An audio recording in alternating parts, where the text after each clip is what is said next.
beautiful people. Welcome to 321 No Kiddin. Probably awesome here. We're working on our second day of step 7. And yesterday we went through the reading and kind of got a little into some of the facets of it. And step 7, if you're just joining us, is humbly ask God of our understanding to remove our shortcomings. So we're going to go over some of these questions today, and I did take a sneak peek, and I'm not sure what's, it's one of those days where I'm not sure what's going to fall out of my mouth or how much I'm in tune to the questions. So I guess we'll just go with the flow. So here goes. Step 7 states that acquiring greater humility is the foundation of the 12 steps. Without this precious quality, we cannot expect happiness. The word humility is disliked and greatly misunderstood in our world. Discussion point A. Is a humble individual a weak individual? And B, was our gambling a show of courage and or proof that we were different from our fellows? So for me, my perspective on A is that being humble absolutely does not make you weak. I can't even get to drawing that similarity, honestly. Someone who's humble and modest, for me, means they're like not a showboater, not a know-it-all. So just because you're not a know-it-all and just because you're open to help and letting outside, whether it's your higher power or another individual or anything actually that would offer you some help, group, GA, listening to the show, whatever that is, that doesn't make you weak. If you're humble enough to know that you have an issue and that you need help, I think that actually makes you more powerful, in my opinion. Was our gambling a show of courage and or proof that we were different from our fellows? Now, this one's a little bit more tricky.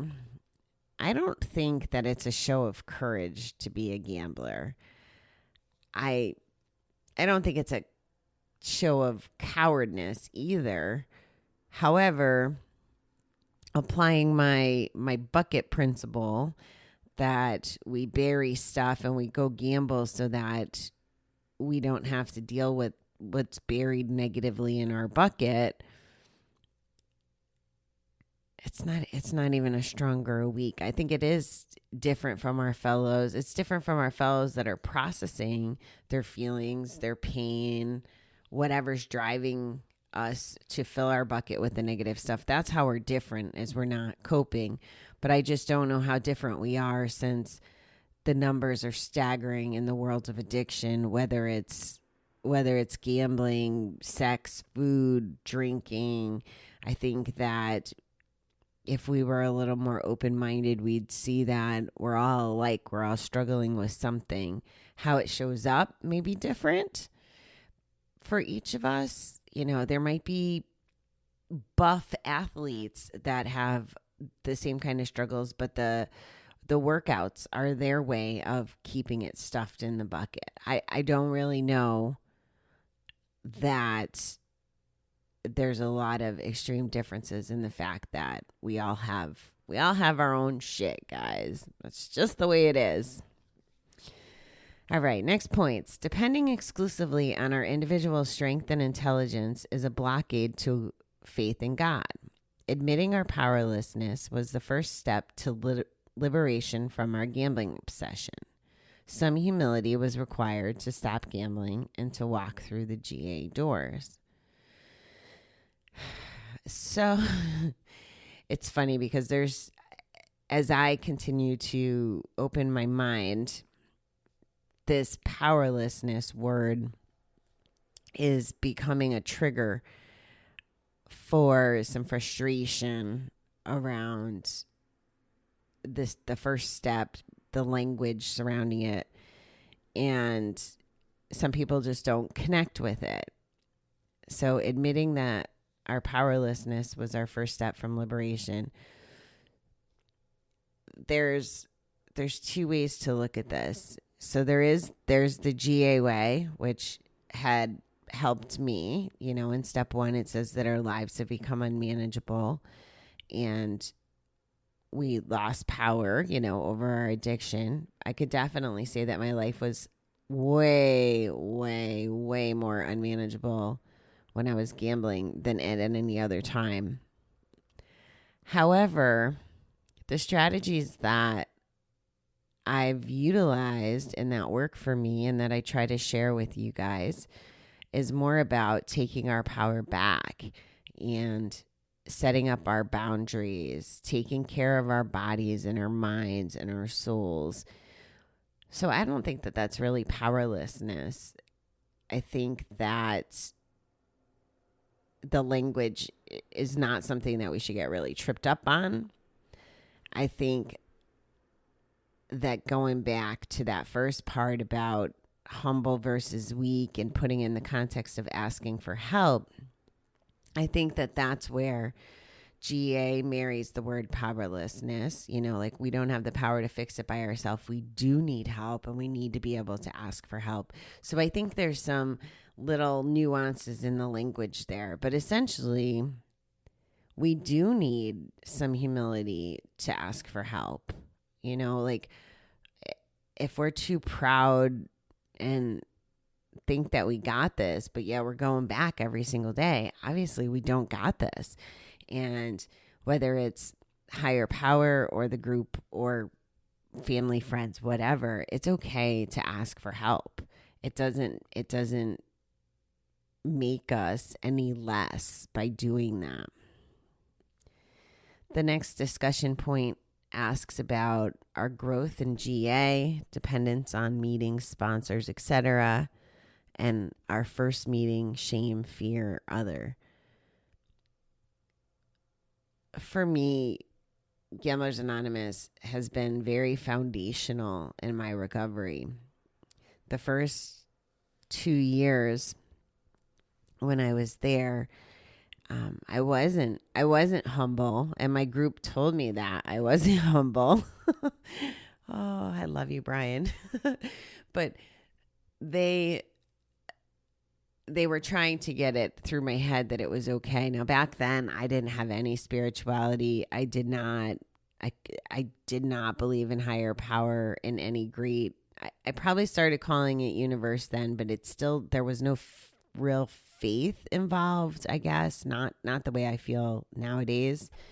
I used to call Gamblers Anonymous and the stuff surrounding it GA junk.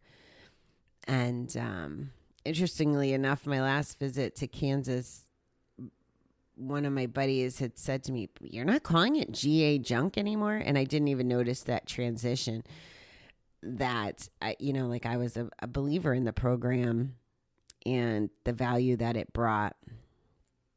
So I've had two different journeys. The second time, I feel the GA in New York is very different than Kansas. And Kansas is where I had my first, the kind of meeting where I did show up powerless, where I was out of control.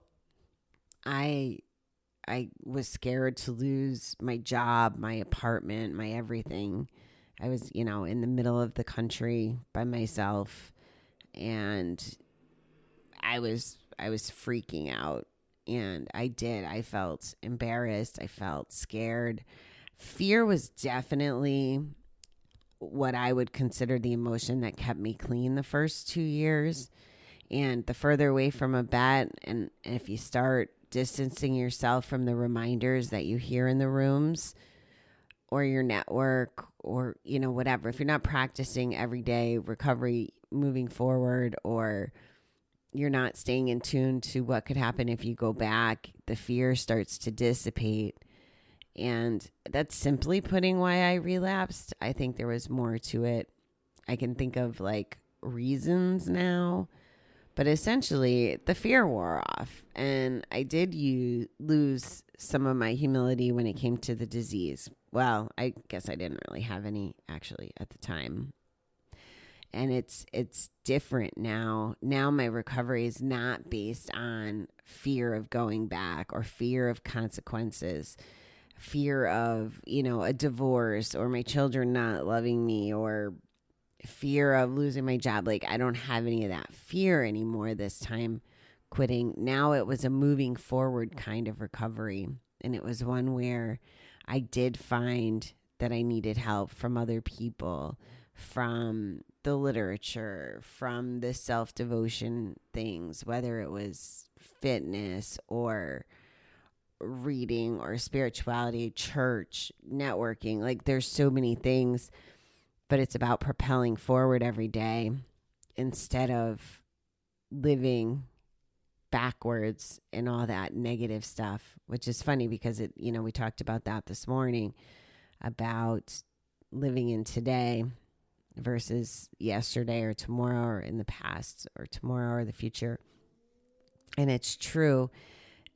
You can only live in the past. Like, even when I was using the past as a tool to keep me from gambling, that only lasted so long. So it goes to show that it's not as strong as it can be. It feels that way when it's making us miserable, but it's not. It wasn't motivating enough for me to be life-changing forever and stick. We have acquired some peace by working steps 4, 5, and 6. These humbling steps have provided a source of serenity. We should face this fact and proceed to search for deeper personal objectives. See, now they're talking my language. The discussion points. What is blocking our will to have certain defects removed? What are the benefits of prayer and meditation? Do we have a willingness to be honest, tolerant, and more loving? And why? Ooh, those are good ones. I like these ones because this is stuff I talk about. So what is blocking our will to have certain defects removed? Okay, so let's say that my gambling addiction was a defect. I'm just going to make this a blanket statement. Why would I not want to have that removed? Well, I would lose my place to escape. I would be breaking up with the longest relationship that I ever had. I would have to grieve it. It would be horrible. And I think grieving any defect, and that wasn't necessarily a character defect in the sense that I think they're asking here. If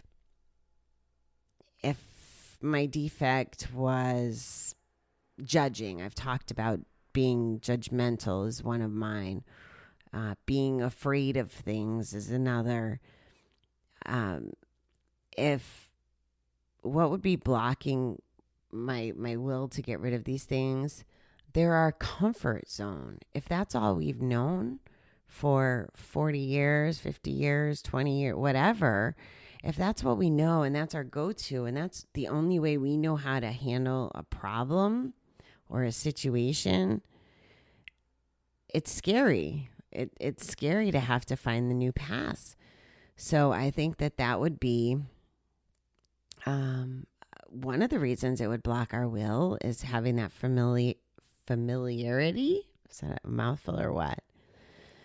What are the benefits of prayer and meditation? So I don't know if what I do is called praying, but I'll talk to the universe. I'll be like, thank you. Like, especially when something bad happens, or bad is such a loose word. I'm trying to think of what the heck it was, but I was driving home the other day from the store and I'm literally yelling out in my car, well, thank you. Thank you for this. And thank you for that. And, in church, they talk about praying both from a place of gratitude and from, when you need help. It all sounds the same when the pastor says it, if I'm being honest, but, you can tell there's two different things going on, but it sounds very similar. And for me, if that was considered praying, I guess it reminds me of two things. One very relevant to this, that I can't control everything, right? There's that, I guess, powerlessness in that sense, that if I'm talking to the universe, I might be asking for help. And I think that I do that less. I might talk to the universe and be like, hey, can you hook me up here? But I tend to really do my universe talking from a place of gratitude. And the benefit to that is it helps remind me that I should be grateful and to count my blessings. And it keeps my bucket full of the positive energy. If I focus just on the negative and the yuck, then it's dragging me down. And then the meditation has values all of its own. And again, I'm still kind of a rookie. And I say that it's coming up on a year of really hardcore trying to practice. But I still haven't mastered the pieces where I'm completely present. I'm getting there. But there's the presence piece of it, connecting with our body, slowing our minds down. My mind always races. It still does. I'd like to think I've slowed it down a little bit, but some days that's true and other days not as much. And the other thing about meditation, it's crazy because ideas come to me. I don't know if it's the universe talking back to me. It kind of feels that way sometimes because the things that show up, I just never could imagine myself thinking of before. It's crazy, beautiful ideas or messages. And I got to where I had to start keeping a notebook next to my meditation space because I just never knew what was going to show up. So it has a lot of value. And the final question is, do we have a willingness to be honest, tolerant, and more loving? Why? Well, I believe I do. I definitely value honesty. Like, that's one of my biggest things. Like, yeah, that's totally one of my biggest things. As you know, I don't like to use the word hate in my vocabulary. And I had to do an exercise recently of things we hate. Oh, at the Tony Robbins things, we had to list things that we hate, and then we had to talk about it. And I was like, well, I don't really use that word. Like, or I don't try to use that word. I don't really feel that feeling anymore. But if I was to hate anything, it was be lying. So honesty is super, super important to me. Being tolerant, I guess it's just because I'm more chill, probably, from the meditation and stuff. I have a willingness to be more tolerant. I'm trying to think of some examples. There's still some things that really get me not, I'm not as tolerant as I'd like to be at my day job. And it comes out, it shows up in sarcasm and bitchiness, and it's just not good. But it's just because of my belief system and my experience the last, year and a half since we got this new guy. So it just is. Like, I feel like there's a bigger purpose for me too, like spending time with you guys and helping the ones who aren't even listening to the show yet, helping move the needle on public awareness. Like, all of that has way more value in my mind now than what I'm capable of doing at my day job. Like, I make a difference at my day job. Don't get me wrong. Flowers make people freaking happy. Like, and they should. They're beautiful, and we impact people's most important moments, weddings, funerals, graduations, really emotional things. There's definitely value to that, but I just feel like I have a bigger purpose. That's what I feel like the universe told me, and that's what I'm here to do, and that's how I try to show up.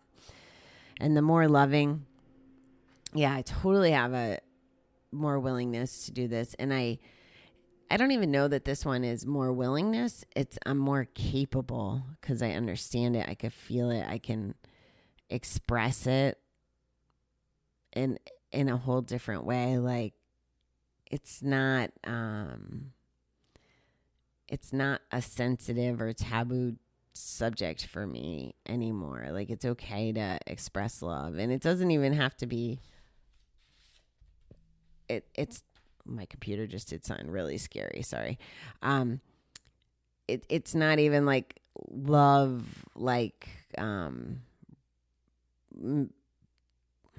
want to say like man woman love, relationship love, but loving everyone, loving humanity, loving the trees, loving my teddy bear, like loving everything. Like, I love everything.